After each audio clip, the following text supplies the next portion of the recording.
Hoy la clase entonces es la culminación del tema 3D que tiene por título Bienes Públicos, pero como estaba mencionando es un título que a mi parecer es un poco reduccionista, puesto que en realidad los bienes públicos eh, conforman solo uno de los 4 posibles bienes que estamos analizando en este tema. Eh, Esta clasificación en 4 tipos de bienes viene del cruce de 2 variables, la variable rival y la variable exclusión, ¿verdad? Cuando estamos hablando de la característica de rivalidad, tiene que ver con el costo de oportunidad que tiene un bien, ¿verdad? Si literalmente cuando se está utilizando nadie más lo puede utilizar, eso estaríamos hablando de rivalidad, y no rival es que, digamos, puede tener más de un usuario simultáneamente a la vez. Eh, Cuando estamos hablando de exclusividad, es una característica propia de aquellos mercados en los que el oferente puede excluir, puede no venderle a todos aquellos consumidores que no paguen por el bien. Entonces, lo que estuvimos analizando, denme un momento porque estoy queriendo, ya listo. Lo que estuvimos diciendo es que particularmente cuando encontramos una característica de no exclusividad y no rivalidad, cualquiera de estas dos ya nos dan la pista de que son bienes económicos, sí, pero que no necesariamente el mercado es una buena alternativa para su producción, distribución. En este caso, los bienes que hemos estado analizando a lo largo de todo el curso, en su mayoría, son conocidos como bienes privados. Son bienes rivales en el sentido de que el hecho de que una persona los esté utilizando imposibilita el hecho de que otras personas lo utilicen al mismo tiempo, y luego la característica de exclusividad hace referencia a que los productores únicamente le van a vender a aquellos consumidores que paguen por el bien. Entonces hablamos del ejemplo de la ropa, de la comida, etcétera, ¿verdad? Y en particular, estos son los bienes para los cuales el mercado completamente, perfectamente competitivo, ¿verdad? Es la mejor alternativa para su producción e distribución. Luego nos fuimos al otro extremo, estamos analizando bienes públicos. Bienes públicos que, digamos, cruzan la característica de ser no rival, es decir, que el consumo que una persona, una gente haga de este bien o servicio no impide que otras personas también lo hagan, a pesar de que puede haber un cierto nivel de saturación, ¿verdad? Y la característica de no excluible, el oferente no puede excluir del consumo a aquellos eh, agentes que no paguen por el bien. Entonces, ejemplos de esto, por ejemplo, podría ser los fuegos artificiales, que es un ejemplo que no mencionamos la clase pasada, pero sí quiero retomar esta. Fuegos artificiales, sí que es cierto que tienen un costo, ¿verdad? Suelen ser bastante caros, eh,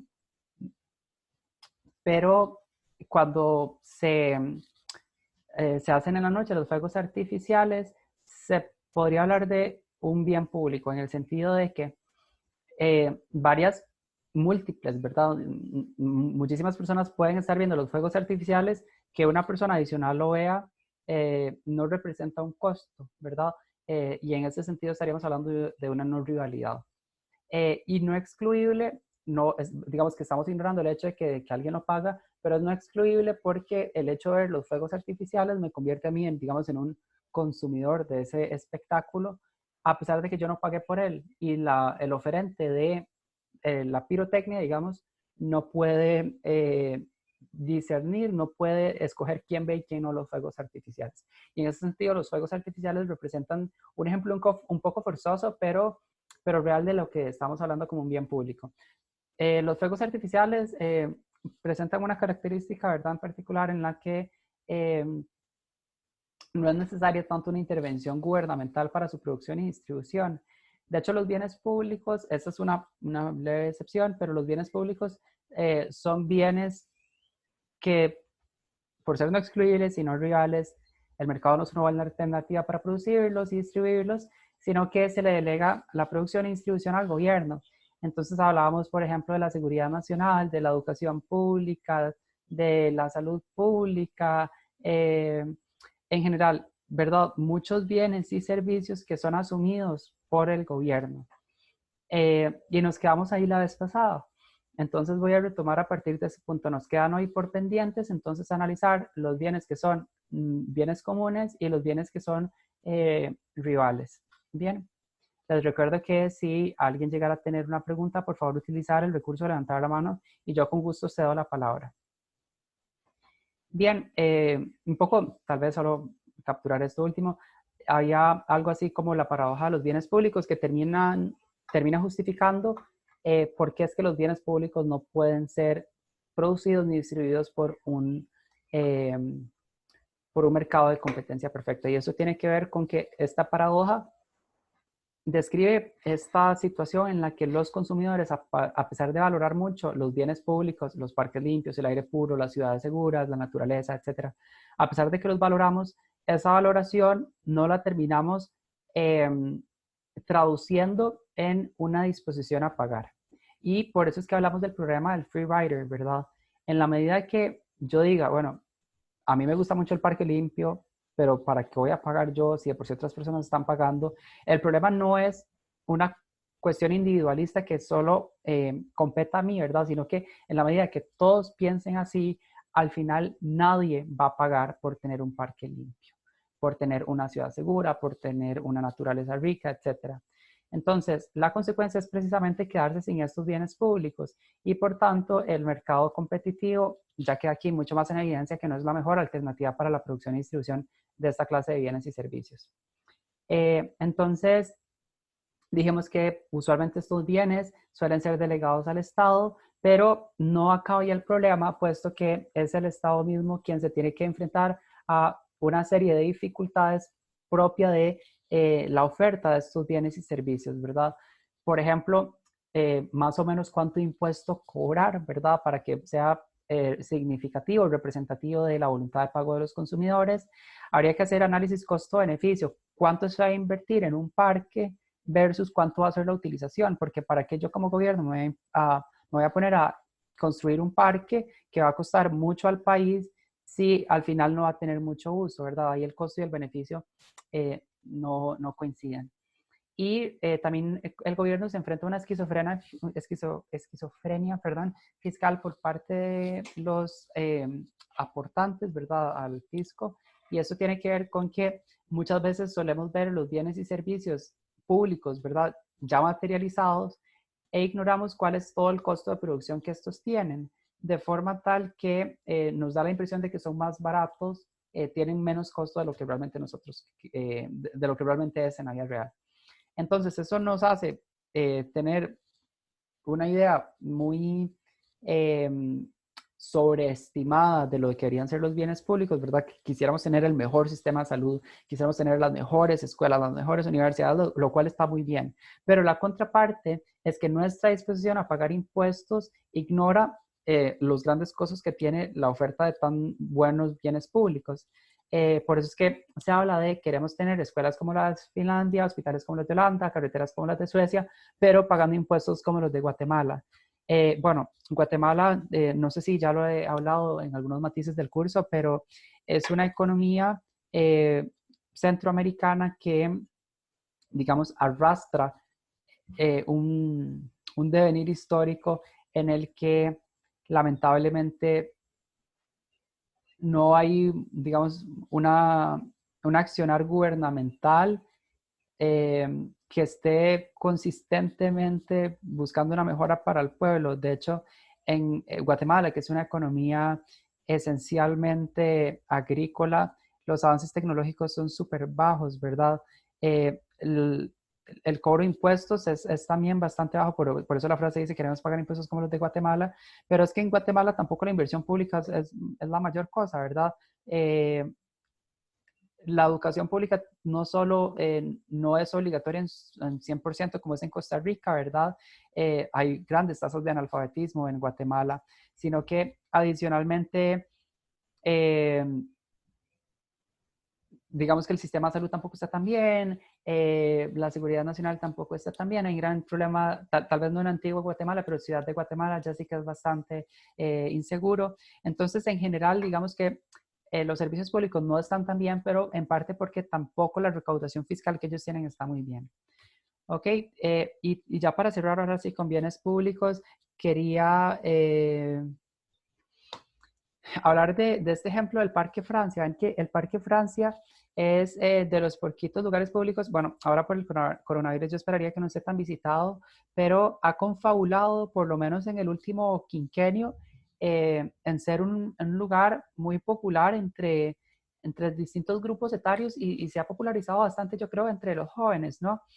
Eh, no sé si ustedes sabían, pero hay un grupo de vecinos del Parque Francia que están interesados en cerrar el parque, en ponerle mallas, digamos, y cadenas y cerrarlo, porque ya están hartos del ruido y, digamos, la dinámica social que ahí se genera.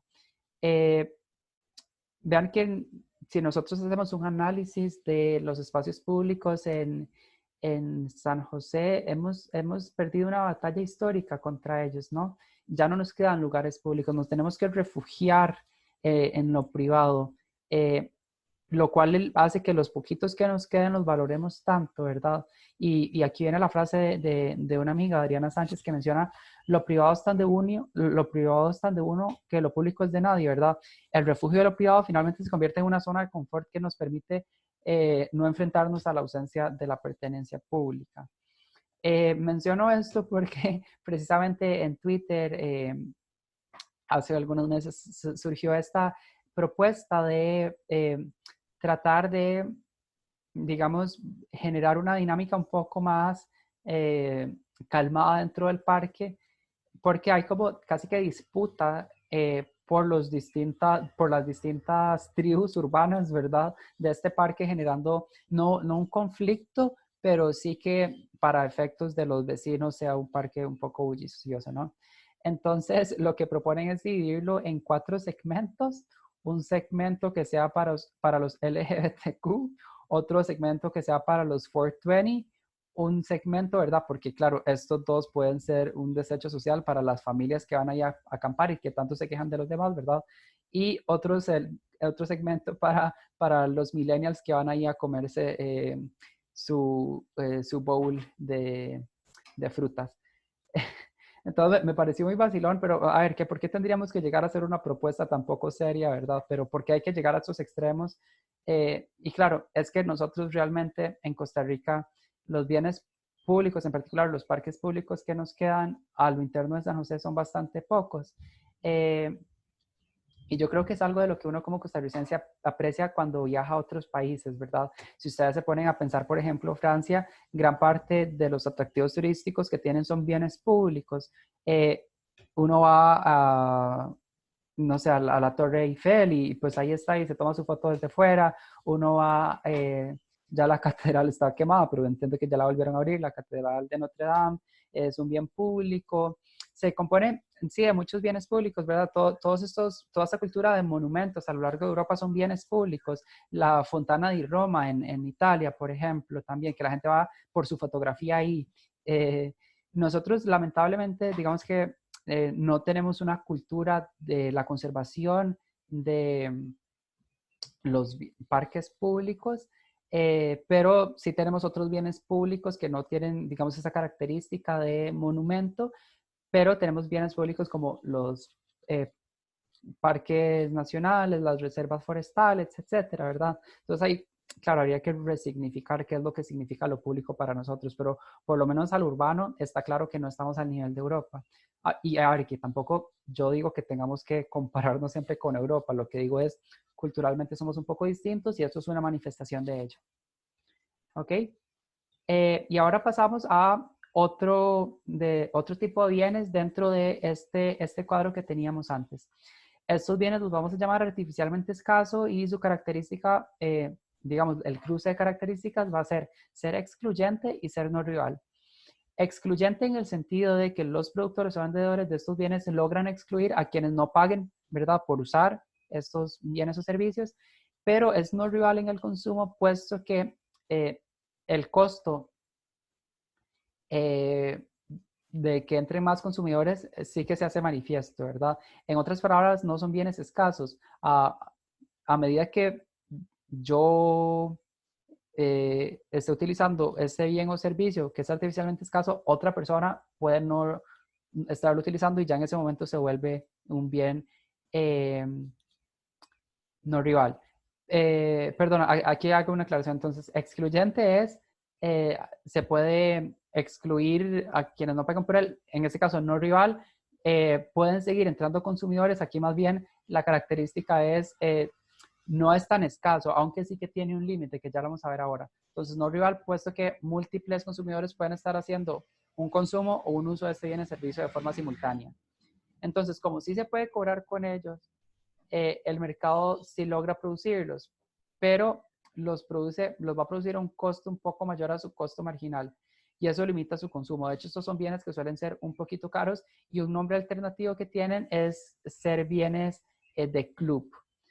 Ok, entonces pensemos en cuáles bienes, ¿verdad? Porque si definimos simplemente excluyente más no rival, de pronto queda un poco abstracto, pero pensemos, por ejemplo, en un libro. Yo el libro lo tengo que comprar, ¿verdad? Pensando en un mercado de no piratería, el libro lo tengo que comprar. Ese libro, entonces, el hecho de que yo lo tenga que comprar, el hecho de que no sea gratuito, lo convierte en un bien excluyente. Pero en cuanto a la rivalidad, ese libro puede ser utilizado por múltiples personas, no en un mismo momento, ¿verdad? No estamos hablando de un producto que se agota en su consumo como una manzana, pero un producto que puede quedar en una casa y ser utilizado por múltiples personas a lo largo de un tiempo. Y, ¿verdad? En esa característica en particular, con esas descripciones que acabo de decir, consideraríamos el diario de Ana Frank como un bien, en este caso, de club, un bien artificialmente escaso. Podemos hablar de Netflix, por ejemplo, que es un bien que, de nuevo, yo tengo, exceptuando el mes gratis, ¿verdad? Que ya ahí la exclusividad variaría un poco, pero restringiéndonos a que es un bien que hay que pagar por él, pero que yo puedo tener múltiples cuentas, múltiples perfiles asociados a una misma cuenta de Netflix, ¿verdad? Tenemos el perfil para niños, el perfil para la mamá, el para el papá, etcétera. Lo convierte en un bien cuya exclusividad es paga, pero rivalidad ahí lo pueden estar usando múltiples personas a la vez. Ahí, claro, depende del plan, pero en principio lo pueden usar más de una persona a la vez, de forma tal que no es excluyente como tal, no es no rival como tal, perdón. Podríamos hablar de los medicamentos y aquí entra también el tema del agotamiento, ¿verdad? Si yo, por ejemplo, estoy pensando en un frasco de, no sé, acetaminofén, por ejemplo, una pastilla que consumimos tanto en Costa Rica y que hay gente que cree que con eso se cura el coronavirus. Pero esto en principio, si la botella está llena de pastillas, si el frasco está lleno de pastillas, hubo que pagar por él. En ese sentido es un bien excluyente, pero si todavía el tarro está lleno de pastillas, yo consumo una pastilla, quedan muchísimas más, pueden quedar ahí 99 más, y en ese momento es todavía no excluyente. Perdón, no rival. Es no rival porque mi centésima pastilla, ¿verdad? Yo me consumí la pastilla número 100, quedaron 99. Esa centésima pastilla está dejando todavía un buen margen, 99 pastillas, para que otros potenciales consumidores puedan consumirlas, ¿no? ¿Qué pasa? A medida que las pastillas se van agotando, por ejemplo, llega el punto en que solo hay una pastilla. Y ya en ese punto sí que va a haber una rivalidad bien clara. La persona que se coma esa pastilla que consuma esa pastilla, entonces va a agotar la existencia y por tanto lo convierte en literalmente escaso. Lo convierte en un consumo inmediato, a partir de ahí desaparece. Eh, a ver, y les digo esto, no quiero que lo piensen en términos de que el objetivo de la educación siempre es la evaluación. Yo creo que es aprender en general, pero cuando les vayan a poner un ejemplo de esto en alguna evaluación, tomen en cuenta, por lo menos para la característica de rivalidad, en qué punto estamos hablando. En un punto donde todavía hay muchísimos bienes o servicios disponibles, ¿verdad? Unidades de bien o servicio disponible, ¿cuántas pastillas hay en el bote? Si son muchas, todavía estaríamos hablando de un escenario donde es no rival. Si ya solo queda una, entonces sí que estaríamos hablando de rivalidad. Un ejemplo, y de hecho de ahí viene el nombre, bienes de club. Los clubes de playa, ¿verdad? Los clubes, estos como parques de grupos profesionales. Son entonces bienes de club porque tienen estas dos características. Primero, hay que pagar una suscripción anual o mensual por pertenecer a este selecto grupo de personas que pueden asistir al club. Pero luego, el hecho de que una persona pueda asistir, digamos, el hecho de que una persona pague su derecho, permite que otros miembros de la familia también accedan al club. Entonces, claro, ahí también sería bien importante hablar del margen de la rivalidad. Por ejemplo, si la membresía le da permiso no solo al dueño, sino a 3 familiares más, claro, si va el dueño pagó por la membresía, eso lo convierte en excluyente, pero la rivalidad se manifiesta para ese punto, la no rivalidad se manifiesta en ese punto en el hecho de que todavía pueden asistir una persona adicional, no se han agotado los espacios disponibles, puede acceder otra persona adicional al dueño de la, no la licencia, pero el certificado que le permite entrar, ¿verdad? La membresía. Pero ya esa tercera persona, ¿verdad? Si llegara a entrar una cuarta persona, esta cuarta persona está convirtiendo el bien en literalmente escaso, puesto que nadie más va a poder entrar. Entonces, claro, habría que ver, dependiendo del caso, cuántas personas están dentro del club para poder ver en qué rango de rivalidad estamos. Pero, ¿verdad? Suponiendo que se compra o se paga por la membresía y que múltiples personas lo pueden estar utilizando a la vez, ahí se cumple la característica de ser excluyente, pero rival. Y bueno, aquí otros ejemplos, ¿verdad? Algunos softwares, ¿verdad? Que permiten eso. Una computadora que hay que pagar por los softwares, pero lo pueden estar utilizando varios dispositivos a la vez. La licencia se puede casi que piratear de computadora en computadora. Bien. Luego vamos a ver algunos ejemplos de eso. Al final de la clase tengo preparados algunos ejemplos que de pronto no están tan claros. Alguien está poniendo algo en el chat. Voy a descartar si es alguna pregunta. Bien, creo que no es más relevante. Bienes o recursos comunes es ya no ni bien privado, ni bien público, ni bien artificialmente escaso. Va a ser entonces otra categoría de bienes. Pero antes de pasar a esto, una idea final que quiero cerrar de los bienes artificialmente escasos o los bienes de club. Ojo que estos bienes, los que estamos llamando bienes de club, presentan la característica de no rivalidad. ¿Ok? Y la característica de no rivalidad era un justificante por sí mismo de que los bienes no fuera el mercado perfectamente competitivo, la mejor alternativa para la producción y distribución, ¿verdad? Entonces, en bienes públicos era bastante evidente, teníamos no rivalidad y no exclusividad, las dos confabulaban para decir de fijo, los bienes públicos, el mercado no es una buena opción. En bienes artificialmente escasos tenemos la característica de ser excluyente, tenemos la característica de ser no rival, pero aquí la característica de ser no rival resulta que no es tan significativa, ¿verdad? De hecho, cuando estamos viendo estos bienes, una suscripción a Netflix, un libro de Ana Frank, una suscripción, una membresía a un club, todos estos son bienes que realmente no son tan indispensables, de hecho son bastante dispensables y, ¿verdad? Nadie se va a morir por no tener este tipo de bienes. Entonces, en este sentido, son bienes que suelen ser un poco más caros, ¿verdad? Un poco los oferentes de esto en función, ¿verdad? A sabiendas de que Netflix lo va a utilizar más allá de la persona que lo consuma. Los libros, ¿verdad? Particularmente aquellos que son muy famosos, se sabe que no solo el consumidor, la persona que paga por él lo va a consumir, sino que múltiples usuarios lo van a hacer también. Los clubes de playa o los clubes profesionales, sabiendo que no solo el que paga la membresía lo va a utilizar, estos clubes toman en cuenta esa información para cobrar un precio más caro que el precio individual que le cobrarían a un solo consumidor.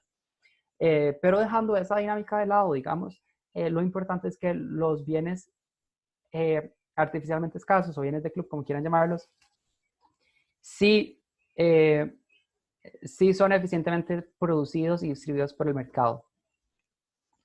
Es decir, viéndolo desde otra manera, Si nosotros le delegáramos al gobierno la compra, perdón, la producción y distribución de libros, eh, el alquiler de clubes en playa, en ciudad, de clubes profesionales, la generación de contenido multimedia en plataformas virtuales como Netflix, ¿verdad? Es como que no tiene mucho sentido que un gobierno intervenga en este tipo de mercados.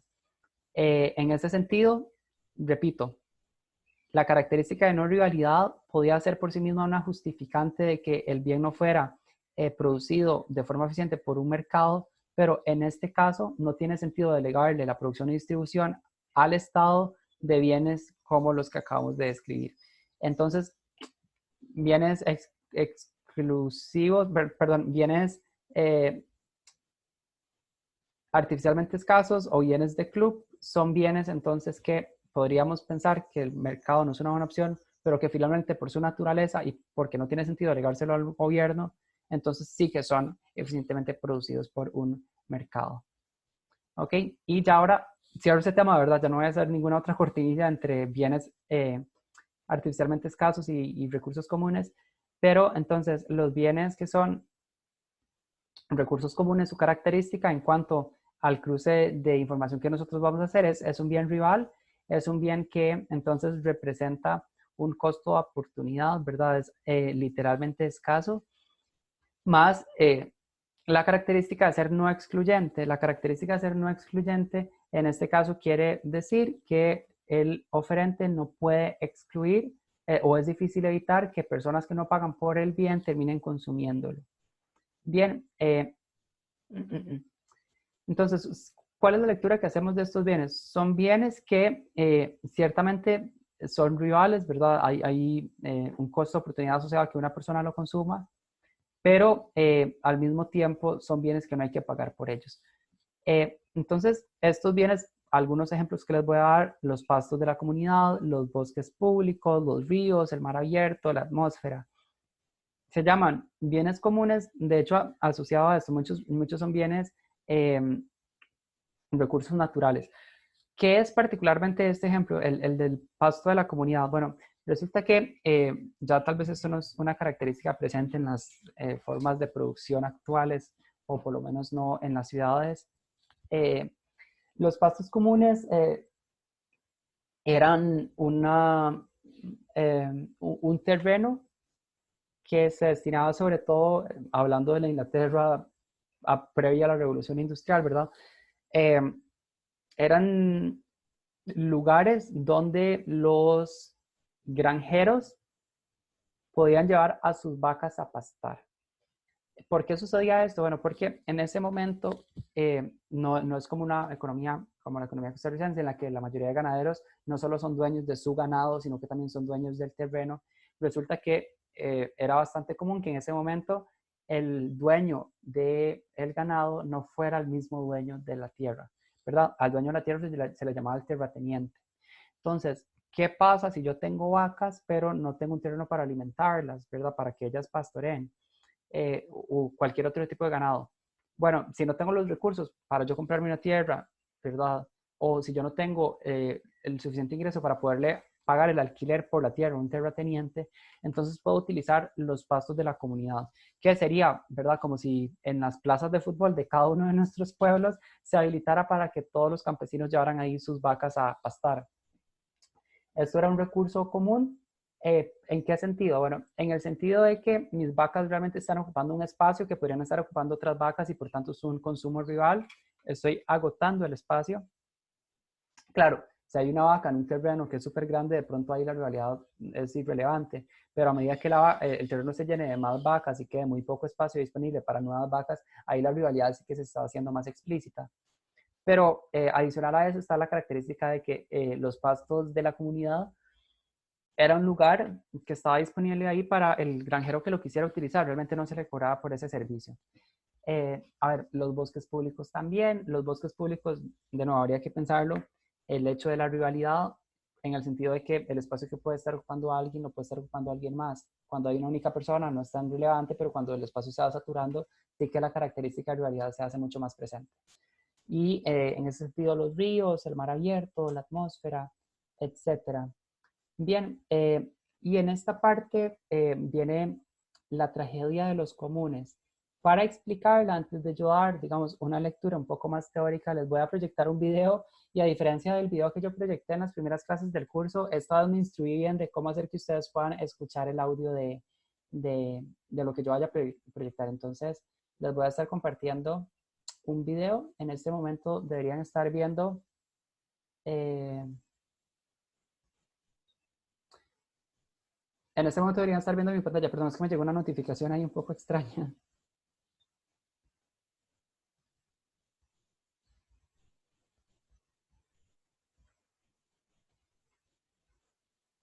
Ok, a ver.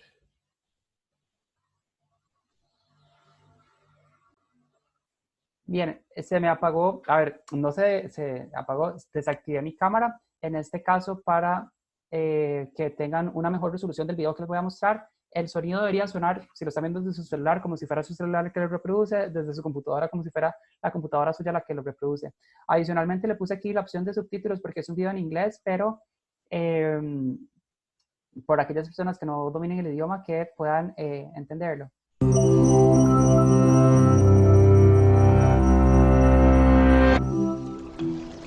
Imagine as a thought experiment that you live in a small village and depend on the local fish pond for food.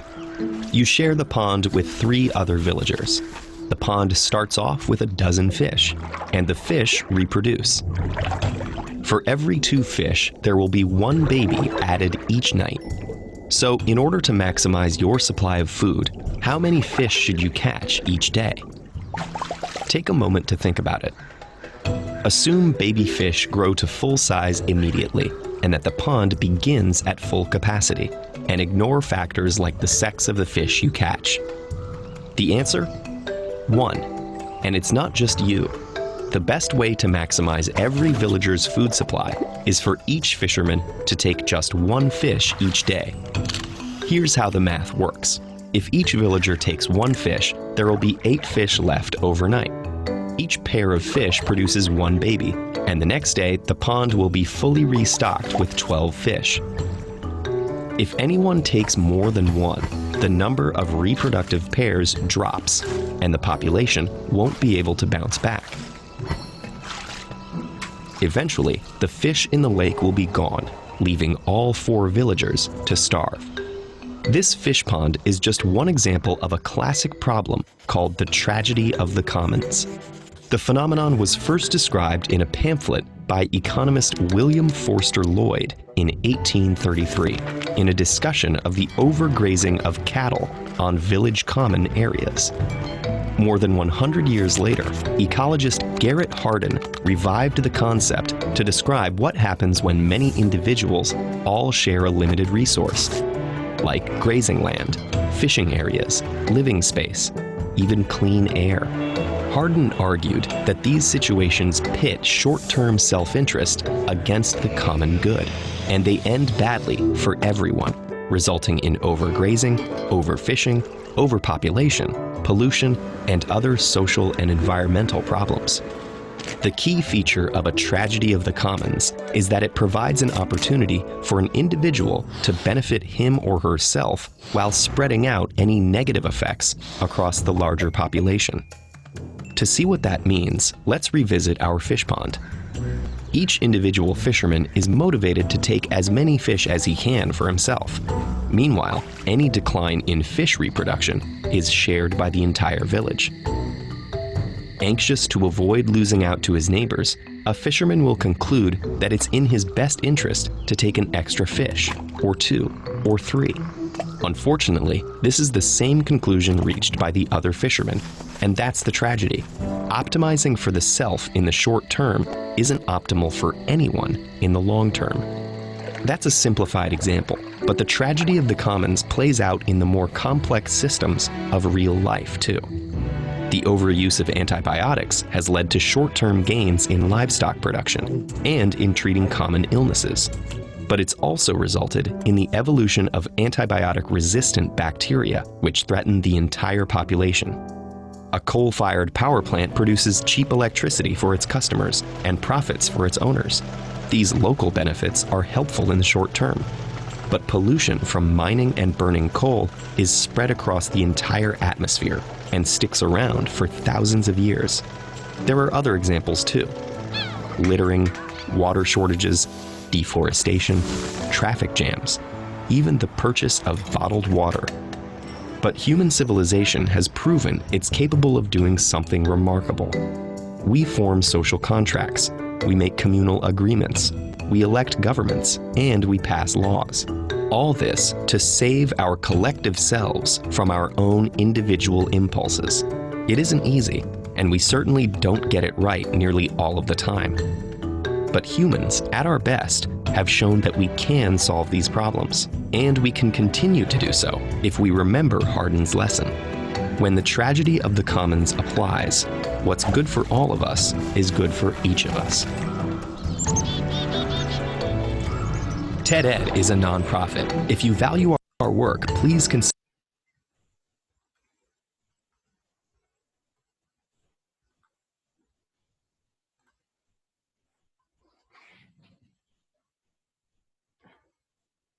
Bien, bueno, hay un poco un recurso audiovisual que utilicé esta vez para no ser yo el que esté hablando toda la clase. Un poco la tragedia de los comunes, entonces, surge cuando, como son bienes no excluyentes, es decir, bienes que no pertenecen a nadie, nadie dice de quién es dueño de lo que esté sucediendo en la poza, ¿verdad? En lo que llama el video el fish pond. Pero al mismo tiempo son bienes que también son de todos, ¿verdad? Por eso es que los bienes comunes decimos que no son de nadie, pero también son de todos, puesto que no hay derechos de propiedad claros sobre quién tiene permiso de pescar o no. Lo puede hacer todo el mundo, pero al mismo tiempo es tierra de nadie, ¿no? Entonces, por un lado es que son no excluyentes, pero por otro lado son rivales, son escasos o agotables. Entonces, digamos que el problema de la tragedia de los comunes es simplemente que hay un agotamiento del recurso, puesto que no se mesura, ¿verdad?, cuántos que consumir cada quien, llevándolo a la posibilidad extrema de agotar el recurso común. Entonces, precisamente sobreexplotar un recurso cuando no es de nadie es la característica principal de la tragedia de los comunes. En este caso, ¿verdad? Esto es bastante evidente cuando pensamos que nadie es dueño de los mares, de los ríos, del aire, de los animales salvajes o de la atmósfera, pero cuando vemos los datos empíricos, por ejemplo, desde la década de los 50 ha desaparecido el 90% de todos los peces grandes del mar, como ballenas, tiburones, pez espada, porque en efecto es un recurso común. No hay una ley que establezca esto a quién pertenece, diciendo que no pertenece a nadie, todo mundo como que se apropia, ¿verdad?, de la posibilidad de lucrar a partir de ello. Entonces, ¿cuál es la característica principal de los bienes que llamamos recursos comunes? Si nosotros nos vamos a la graficación, voy aquí a insertar una pizarra blanca. En este caso puse una negra, perdón. Una pizarra blanca. Esta pizarra la voy a utilizar para hacer un gráfico de oferta y demanda como los que hemos hecho desde hace bastante tiempo en el curso. Vean que tenemos aquí un plano cartesiano donde en el eje vertical ubicamos los precios, en el eje horizontal ubicamos las cantidades. Entonces aquí tenemos precio, aquí tenemos cantidad,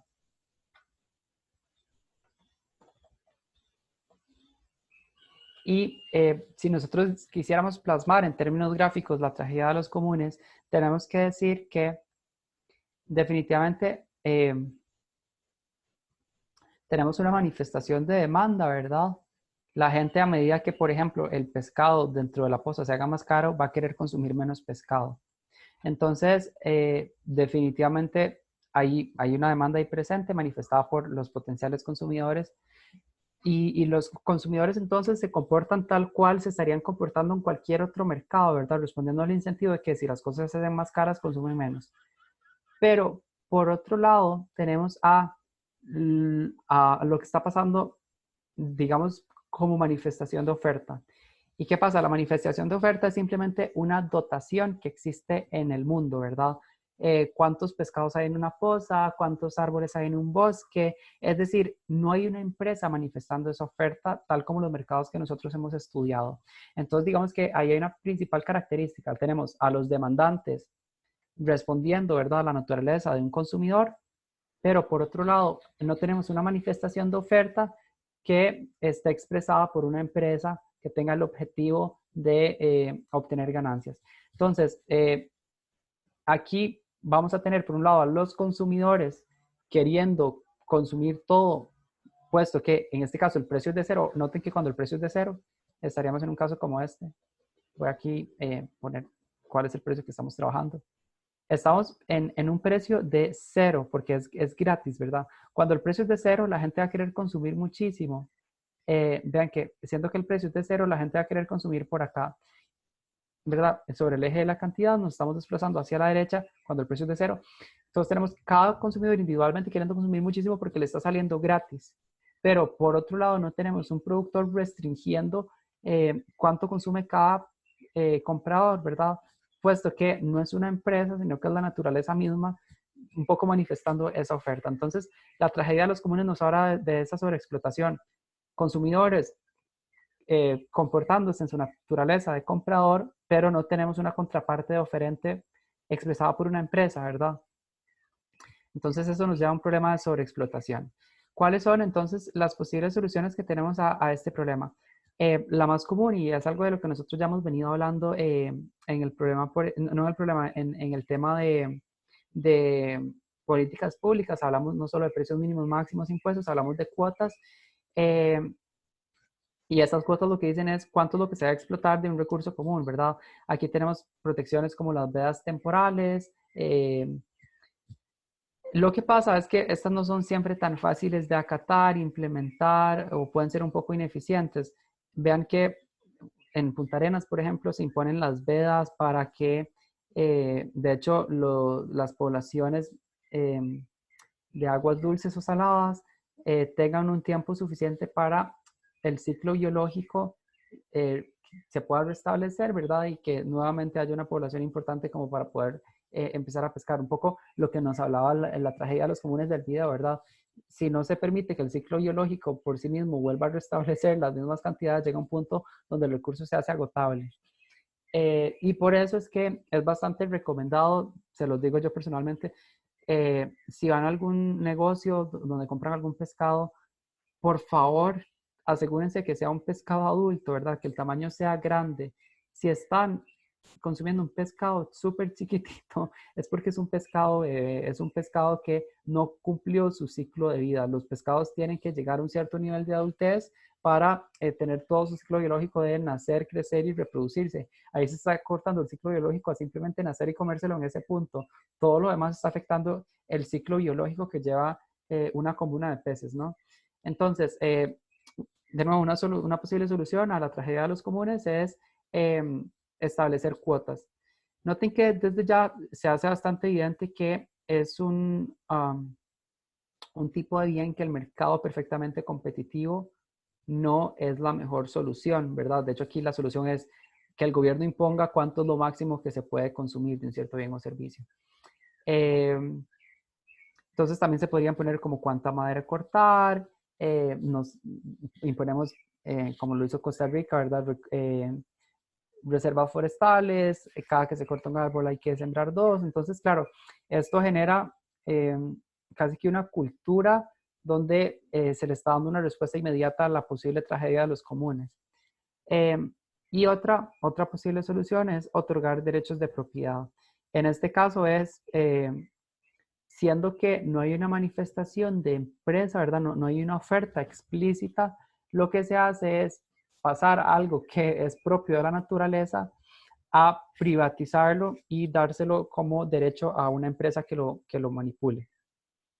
Entonces, los agentes económicos se hacen responsables de la sostenibilidad del recurso. Claro, la desventaja es que no siempre es posible o no siempre es socialmente aceptable. En este caso sería, en el caso del video que estamos viendo, sería darle el derecho de propiedad a uno de los miembros de la comunidad y decirle, usted ahora es dueño, esa persona entonces, claro, siendo que ahora es dueño, va a poder generar un negocio a partir de esto, ¿no? Entonces se genera un negocio, como la persona ya no lo ve como la naturaleza, ¿verdad? Que simplemente da las dotaciones de los recursos, sino que lo ve como un negocio, va a cobrar por cada pescado que salga de su poza, ya no se va digamos, va a ser el mismo mercado a partir de un dueño, lo que va a generar una restricción que impida por sí mismo que se dé esta sobreexplotación. Pero va a ser porque entonces le pasamos algo de la naturaleza a una persona y por eso es que muchas veces se piensa que no es socialmente aceptable, pero de nuevo, es una forma que desde una lectura mercantilista podría estar previniendo la sobreexplotación de un recurso. ¿Ok? Bien, entonces, repasando los 4 tipos de bienes, tenemos 2 características, la rivalidad relacionada a si el bien o servicio tiene un costo de oportunidad, ¿verdad? Si es literalmente escaso o no. Y la característica de exclusividad, que tiene que ver que un bien es excluible en la medida que el oferente pueda no venderle a aquellos consumidores que no paguen por el bien. Esto nos da entonces 4 tipos de bienes. Bienes privados son bienes que hay que pagar por ellos, por eso son excluibles y son rivales porque solo un usuario los puede estar utilizando en el mismo momento en el tiempo. Los bienes reservados o bienes artificialmente escasos o bienes de club son bienes que ya el mercado, a diferencia de los bienes eh, privados, podríamos pensar que el mercado no es la alternativa mejor para producirlos, ¿verdad? Puesto que presenta la característica de no rivalidad, que por sí misma nos daba la idea de que los recursos, que los bienes que tienen esa característica, el mercado no es una buena solución.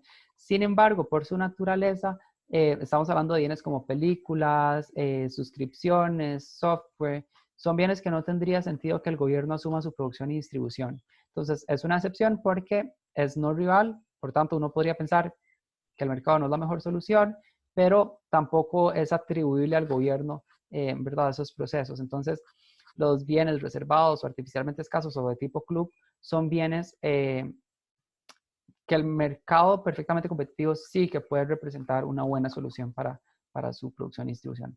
Ahora, pasamos al halo de lo no excluible. Son bienes que no excluyentes, el oferente no puede discernir entre los consumidores quién paga y quién no para evitar no venderle a los que, o no darle el servicio o el bien a quienes no pagaron por él. Tenemos en primero los recursos comunes que tienen asociada el problema de la tragedia de los comunes, ¿verdad? Entonces, la tragedia de los comunes es una situación en la que tenemos una manifestación de demanda, muchas personas queriendo consumir estos bienes o servicios, pero no tenemos una manifestación de oferta, puesto que es la misma naturaleza quien da una dotación de bienes como aire limpio, perdón, agua limpia, aire puro o biodiversidad. Por tanto, hay múltiples posibilidades, en particular estudiamos 2, la posibilidad de imponer cuotas y la posibilidad de eh, privatizar el bien para que ya haya una manifestación de oferta, ¿verdad?, representada por una empresa. Entonces, bienes comunes, la mejor alternativa no es el mercado perfectamente competitivo. Si se deja al acecho del mercado perfectamente competitivo, se materializa entonces la tragedia de los comunes y hay una sobreexplotación del recurso. Y por último, este 4 tipo de bien son los bienes públicos, son bienes que son no excluyentes más no rivales. Estas 2 características de forma aislada, ya habíamos dicho, por sí solas justifican que haya una intervención gubernamental. En particular, los bienes públicos definitivamente no se pueden dejar al acecho de un mercado perfectamente competitivo. Son bienes como, por ejemplo, los fuegos artificiales, que dijimos, esa es una excepción, pero todos los demás, como la educación pública, la seguridad nacional, la salud pública, todos son bienes que los valoramos, ¿verdad? Realmente apreciamos como costarricenses tener escuelas públicas en todo el país. Sin embargo, esa valoración que nosotros hacemos no la terminamos expresando en una disposición a pagar, ¿verdad? Si bien yo valoro mucho que haya una escuela en mi comunidad, no es como que yo mes a mes desembolse 50,000 colones y se los voy a dar para pagarle el salario a las maestras. No.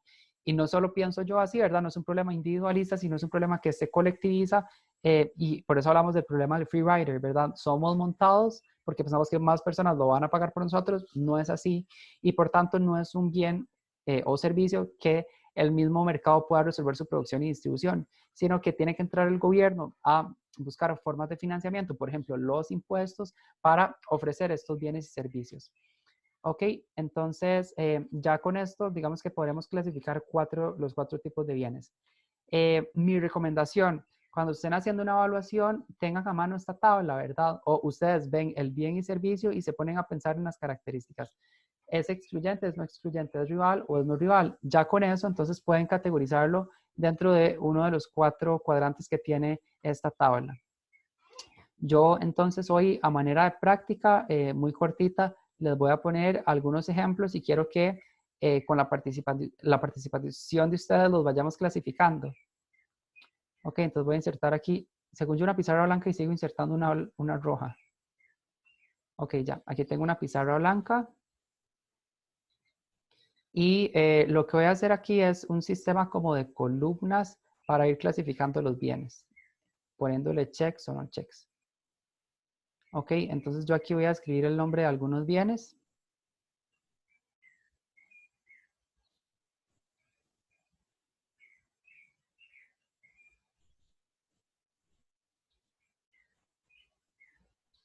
Y voy a ir viendo si cumplen la característica de ser rivales o no rivales. Ok, entonces aquí voy a poner rival.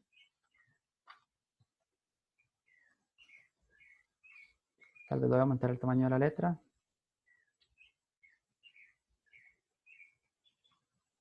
Y excluyente.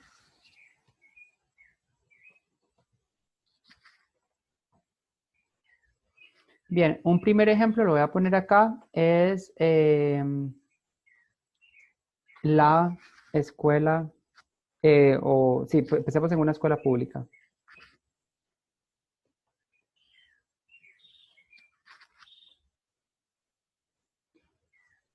Bien, entonces, una escuela pública también aplicaría el caso si estamos pensando en la seguridad pública, ¿verdad? Cada que yo voy al seguro, al EVAIS, entonces pensemos en seguridad pública.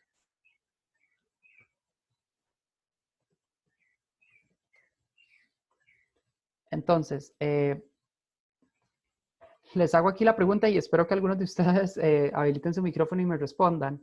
En cuanto a excluyente, son, de acuerdo a nuestra cultura, ¿verdad?, institucional, ¿a alguien se le puede negar la educación porque no pague por ella? ¿O a alguien se le puede impedir un servicio de salud, sobre todo en casos de emergencia, si no paga por ellos? Eso funciona así en Costa Rica. Solo las personas que aportan tributariamente al gobierno pueden utilizar la escuela pública y la seguridad pública. Y aquí me refería a salud pública en realidad, pero bueno, voy a borrar eso. ¿A alguien se le ocurre, son bienes excluyentes o no?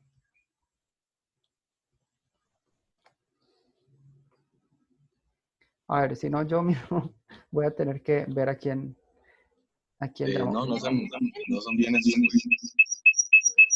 Ok, empezó a sonar un eco. Gracias a la persona que respondió. Son bienes que en cuanto a excluyentes, ¿verdad? Las personas que no paguen no se pueden excluir, entonces son bienes no excluyentes. ¿Ok? Y en cuanto a rivalidad, ¿qué podemos justificar sobre esto? Recordemos que la rivalidad tiene que ver con esta característica en la que yo ocupe un espacio implica que otra persona no, ¿verdad? Hay un costo de oportunidad ahí. Entonces, en ese sentido, vean que nuestros sistemas ya escuelas no, porque cada vez la tasa de natalidad es menor y de hecho se estima que las carreras de educación no son tan rentables hacia el futuro. Cada vez hay que especializarse más en carreras asociadas a una población de adultos mayores, pero las escuelas públicas, pensando en que son escuelas que todavía tienen una conglomeración bastante grande de chiquitos, la salud pública, ¿verdad? Yo tengo que ir a hacer fila al EVAIS desde las 4 de la mañana para que me atiendan. Si pierdo mi cita con el especialista, me tengo que esperar un año hasta que me la vuelvan a dar, ¿verdad? Entonces, en este sentido, ¿qué podríamos justificar sobre la rivalidad? ¿Son bienes rivales o no? Tampoco son bienes reales, ¿verdad? ¿Por qué? Bueno, en lo que tengo entendido por el gráfico anterior que estábamos trabajando, bueno, pone que la seguridad pública es un bien que no es rival, pero Sí, sí. por eso también lo está diciendo, pero no sé si en realidad Pero digamos, obviando eso y manteniéndonos en la característica de que rivalidad implica un costo de oportunidad, es decir, si yo me salgo de la fila de Levi's, alguien más puede meterse en ella y aprovechar mi campo, ¿qué pensaríamos sobre la rivalidad de estos bienes? Profe, Sí, adelante, adelante. tal vez porque muchos usuarios pueden usarlo al mismo tiempo. Sí, sí, sí, es muy cierto eso. En realidad, ojo que es ahí como donde viene lo tricky, ¿verdad? Puede que haya múltiples usuarios al mismo tiempo, pero aquí estamos hablando de ya que, digamos, en el punto en el que estamos, sobre todo los sistemas de salud, son sistemas de salud muy saturados, ¿verdad? Entonces, por ejemplo, lo que está pasando con las unidades de cuidados intensivos son súper escasas, ¿verdad? Por eso es que se está tratando de aplanar la curva, porque no tenemos la capacidad como país de atender a 5 millones de personas todos en cuidados intensivos. Entonces, en ese sentido, hablaríamos en este caso en particular, ¿verdad? Porque yo le estoy dando un contexto muy específico, no lo estoy planteando de manera general, de que son bienes que sí son excluyentes, perdón, que sí son rivales, que si yo me salgo de la fila de Levi's, alguien más va a poder aprovechar mi campo. Es decir, que mi consumo de ese servicio si yo hago uso de él, otra persona no lo va a poder utilizar. Y en ese sentido es un bien rival. ¿Ok? Pero de nuevo, porque yo se lo estoy planteando con un contexto muy específico, si les entra eso en alguna evaluación, de nuevo, tendría que venir muy especificado el contexto, ¿no? Entonces, tenemos un bien que es rival y que es un bien no excluyente. Entonces, en este contexto, ¿cómo se clasificaría este bien?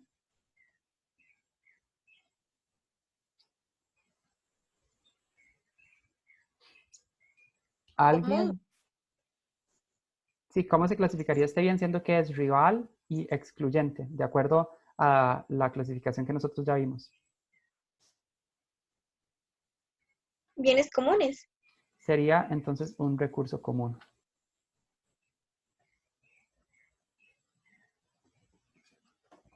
Muy bien. Entonces, esta es un poco la estrategia que tienen que utilizar ustedes para efectos de las evaluaciones. Vamos a poner otro ejemplo.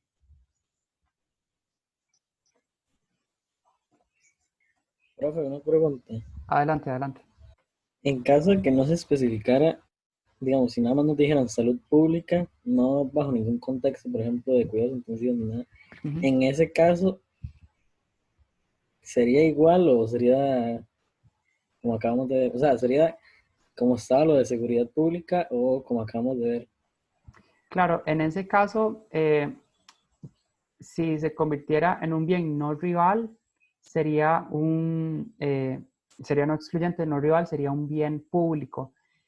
Si ustedes me ponen un bien público y me justifican por qué eso es así, yo claramente como profesor les tengo que dar la razón a ustedes, ¿verdad? Porque yo no puse el contexto que hace que el bien sea rival. Eh, pero eso, a ver, que yo no quiero que piensen de manera cuadrada, ¿verdad? Yo les estoy dando 4 posibles clasificaciones de bienes que en algunos contextos van a clasificar como unos y como otros. De hecho, ese es un punto al que quiero llegar ahora. Antes de eso, hagamos este último ejemplo, transporte público. ¿El transporte público es excluyente?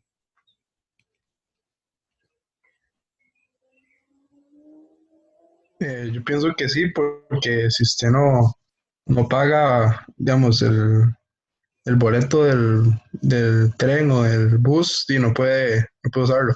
Exactamente. Ahí no hace falta ni contexto, ¿verdad? Al menos de que alguien se cole, pero es excluyente. En principio, a uno no lo deja montarse en el bus si uno no paga, o en el tren si uno no paga. Ahora, el rival, y aquí en la rivalidad, de nuevo, es que yo tendría que darles un contexto para que lo hicieran, para que respondieran una u otra cosa. Pero pensemos en un escenario en el que el bus ya viene muy saturado de gente. Ok, el bus viene súper lleno. Si yo me monto, ya nadie más se puede montar, ya el bus llegó a su capacidad máxima. En ese contexto, ¿es un bien rival? ¿Sí o no? Sí. Es un bien rival. Entonces, claro, en ese contexto, si yo no les dijera, volviendo a la pregunta al compañero que hizo antes, ustedes podían justificar que no es rival, puesto que si soy yo el único que está montado en el bus, puede entrar todavía un montón más de gente y no se ha saturado todavía. Entonces, podría ser ahí no rival. Pero en este caso es sí rival, ¿ok? Entonces, si es un bien excluyente y es un bien rival, ¿qué podemos afirmar sobre él? ¿Que es un bien qué? Privado. Es un bien privado. Muy bien. Entonces, ¿cuál es un poco la moraleja que yo les quiero decir de esto? La jerga económica no necesariamente coincide con la jerga que hablamos en el día a día. Vea que todos estos bienes tienen en su título la palabra público, un bien público, una escuela pública y un transporte público.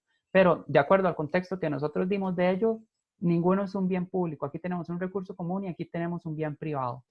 Entonces, esto puede ser una pequeña trampa en las evaluaciones que en apariencia, ¿verdad? El bien, por el nombre que tiene, los haga a ustedes confundirse y llevarlos a concluir que son bienes públicos, pero no, por sus características pueden no serlo, ¿verdad? Entonces, tómenlo muy en cuenta.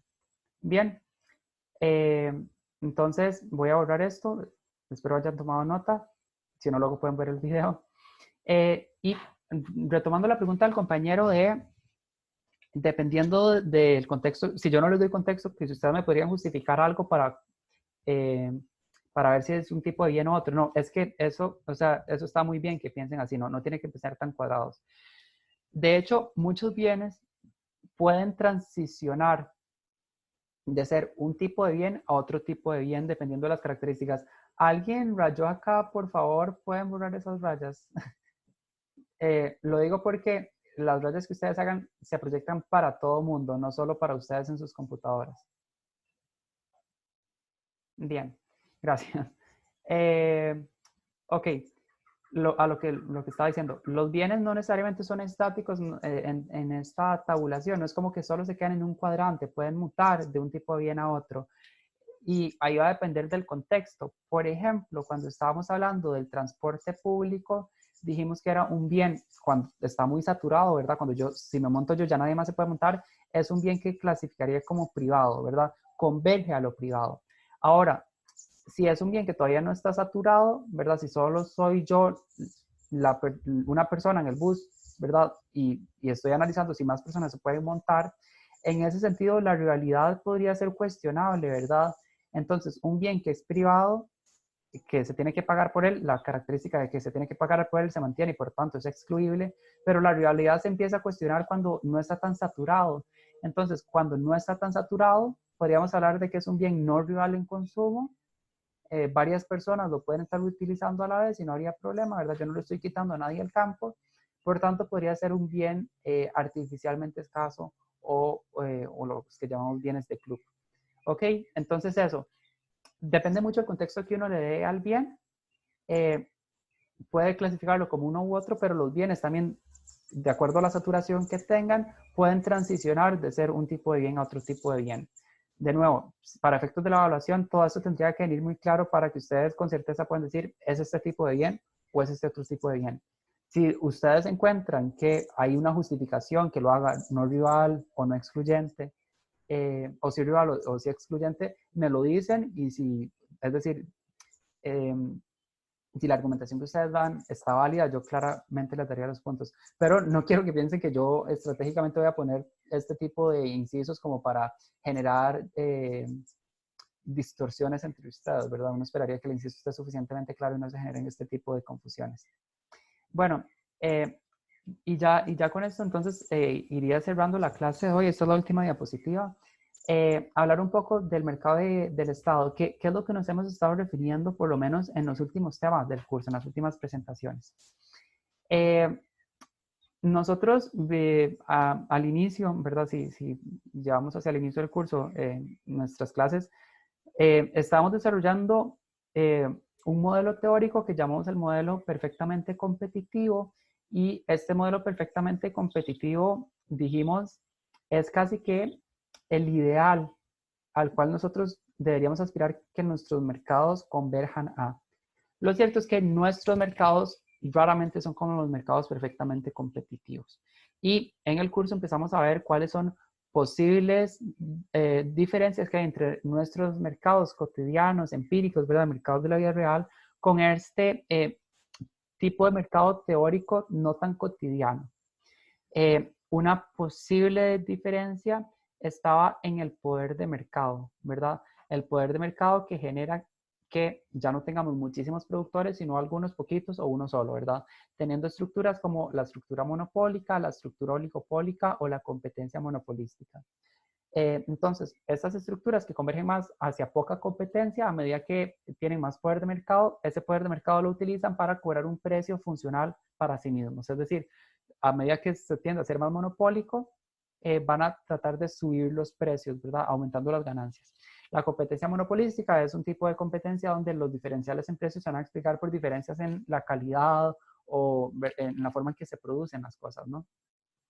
Entonces, el poder de mercado es una posible explicación de por qué nuestros mercados de la vida real se diferencian de los mercados, del mercado de competencia perfecta utópico. Otra posible cuestión que aleja a nuestros mercados de los mercados del mercado de competencia perfecta son las fallas de mercado, ¿verdad? Pareciera incluso que nosotros pudiéramos tener mercados que funcionan como competencia perfecta, que están maximizando el bienestar de los participantes, ¿verdad? De los agentes económicos, oferentes y demandantes, participantes ahí mismo, pero esa interacción entre oferentes y demandantes que beneficia a nivel propio a los participantes puede terminar afectando a terceros, ya sea positiva o negativamente. Y por tanto ahí introdujimos en ese momento las fallas de mercado llamadas externalidades, como externos, exógenos a la transacción, perciben costos y beneficios. Y dijimos particularmente en fallas de mercado se justifica la intervención gubernamental, ¿verdad? Para, con un sistema de impuestos y subsidios pigovianos, pasar de un óptimo privado a un óptimo público. Perdón, de un óptimo privado a un óptimo público, digamos, al óptimo socialmente eficiente.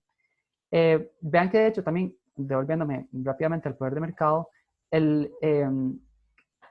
si bien podemos tener estructuras cercanas a lo monopólico, a la competencia no perfecta, el gobierno también puede intervenir, ¿verdad? Si se está cobrando muy caro por algo, entonces se puede imponer un sistema, por ejemplo, de precio máximo, como el que habíamos estudiado anteriormente. Entonces aquí tenemos hasta el momento, antes del tema 3B, dos posibles justificaciones que tiene el gobierno para intervenir en una economía, ¿verdad? Para tratar de quitarle el poder al monopolio y hacer un precio más justo para efectos de los consumidores, y en el caso de las fallas de mercado, en particular para que los terceros que se ven afectados por una transacción que en principio sea entre dos personas, entre dos agentes, sean incorporados al mercado, ¿verdad? Y que se termine produciendo la cantidad socialmente eficiente y pagando y cobrando un precio que sea consistente con lo socialmente eficiente. Y bueno, ya por último, entonces en tema 3 tenemos una clasificación un poco más específica de bienes, donde lo importante acá es que los bienes privados son aquellos que por excelencia el mercado representa la alternativa más eficiente para su producción y distribución. Adicionalmente, ¿verdad? Hicimos clasificación de 3 tipos de bienes que hasta ahorita habíamos ignorado en el curso. Dijimos los bienes que son excluyentes, es decir, hay que pagar por ellos, pero no rivales, como lo son los bienes de club. Esos bienes también el mercado puede ser una buena alternativa, ¿verdad? Como Netflix, como las suscripciones a algún club, como los libros. También el mercado los puede solucionar, pero hay otros dos tipos de bienes que el mercado no es una buena alternativa y que de nuevo aquí estamos justificando una intervención gubernamental. En este caso serían los recursos comunes, ¿verdad? Por el problema de la tragedia de los comunes, sabemos que el mercado va a hacer una sobreexplotación de esos recursos, porque por un lado tenemos a demandantes actuando como consumidores, pero el oferente es la naturaleza, entonces no tenemos los incentivos correctos ahí. Entonces puede entrar el gobierno a ver si eso genera un derecho de propiedad o si establece cuota. Y por otro lado tenemos los bienes públicos, que son bienes que si se dejan al acecho del mercado perfectamente competitivo, al libre mercado, estaríamos hablando de que ningún oferente estaría interesado en ofrecerlo, puesto que por la dinámica, ¿verdad? Yo no materializo la valoración que yo tengo por las escuelas públicas de mi comunidad en un pago efectivo que termine remunerando a las maestras y a profesores y administrativos que trabajan en las escuelas. No solo yo pienso así, no es un problema individualista, sino que se colectiviza, y finalmente el problema del free rider, todo el mundo lo es, ¿verdad? Todo el mundo se monta en la esperanza de que otra persona pague, nadie termina pagando, entonces no se puede dejar al acecho del mercado privado. Tiene que haber un sistema de financiamiento, probablemente a través de impuestos, entre otras cosas, ¿verdad?, que genera que sea el gobierno quien ofrece los bienes públicos, como seguridad nacional, ¿verdad?, a través de los policías, oficiales de tránsito y tal, educación pública, ¿verdad?, tanto primaria, secundaria, universidades públicas, seguridad ya a nivel de salud, ¿verdad? Hospitales, EVAIS, todo son bienes y servicios que deficientemente serían producidos y distribuidos por empresas públicas. Entonces es muy eficiente, ¿verdad? Que son bienes, son eficientemente producidos más bien por el gobierno y distribuidos por el gobierno.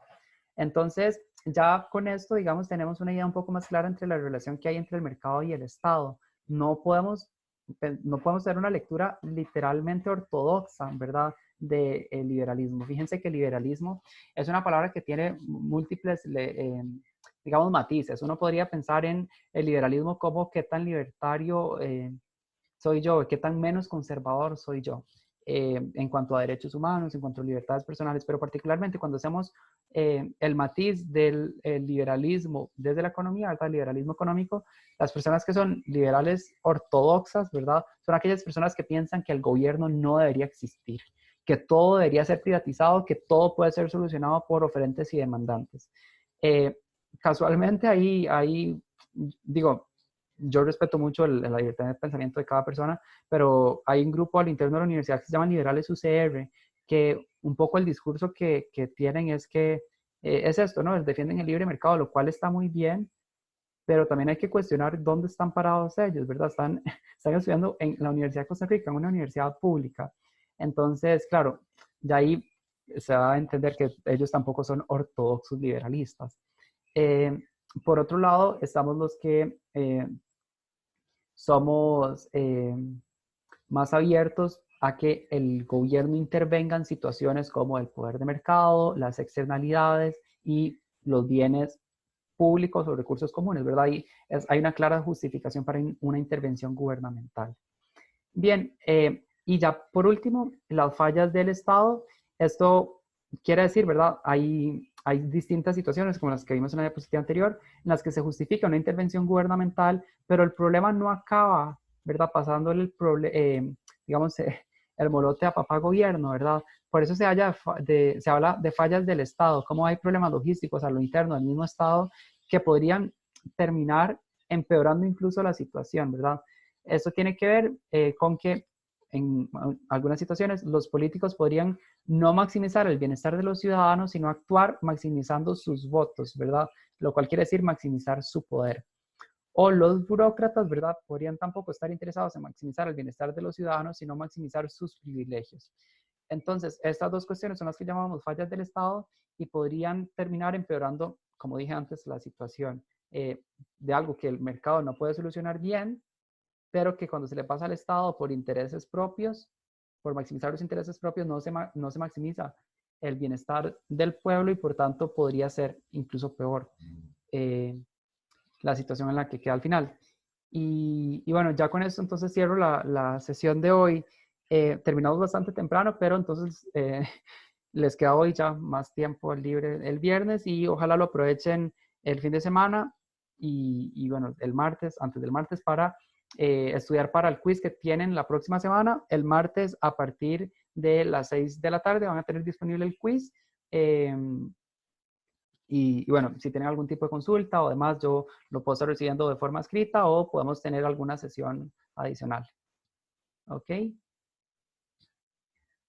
Voy a detener la grabación.